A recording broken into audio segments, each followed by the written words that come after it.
வீக்லியை பொறுத்தளவு பார்த்தோம்னா ஒரு நல்ல ஒரு புல்லிஷ் கேண்டில் கொடுத்து மேலே வந்து இப்போ மறுபடியும் பார்த்தீங்கன்னா அழகாக ஒரு டோஜி தான் போட்டுருக்காங்க. இந்த ஹையை பிரேக் பண்ணாலே மார்க்கெட்டில் அடுத்த வாரத்தை பொறுத்தளவுக்கு ஒரு நல்ல மூவ்மெண்ட்ஸ் இருக்கிறதுக்கான வாய்ப்பு தான் ஃப்ரெண்ட்ஸ் தெரியுது.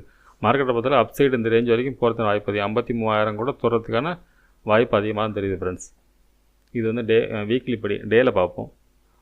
டே கேண்டில் மட்டும்தான் கொஞ்சம் வீக்காக முடிச்சிருக்காங்க. அதாவது நேற்றோட லோவும் பிரேக் பண்ணியிருக்காங்க, ஹையும் பிரேக் பண்ணியிருக்காங்க. ஆனால் மார்க்கெட்டை பொறுத்தவரை முடிஞ்சது வந்து பார்த்திங்கன்னா கிட்டத்தட்ட ஒரு புல்லிஷ் செட்டப்பில் தான் முடிஞ்சிருக்கு. இருந்தாலும் இந்த ஹையை பிரேக் பண்ணால் தான் மார்க்கெட்டில் புல்லிஷ் எதிர்பார்க்கலாம். என்னோட ஹையை பிரேக் பண்ணால் மட்டும் தான் நம்ம புல்லிஷ் எதிர்பார்க்கலாம். அந்தமாதிரி செட்டப்பில் இருக்குது. இப்போ நெட்டிலலாம் பார்த்திங்கன்னா சின்ன ஸ்பின்னிங் டாப் தான் இருந்துச்சு மூவ்மெண்ட்ஸ். இதில் பார்த்திங்கன்னா ரேஞ்சு பெருசாக வச்சுருக்காங்க. சரி, ஓகே, 15 மினிட்ஸில் பார்ப்போம் என்ன நடக்க வாய்ப்புன்னு.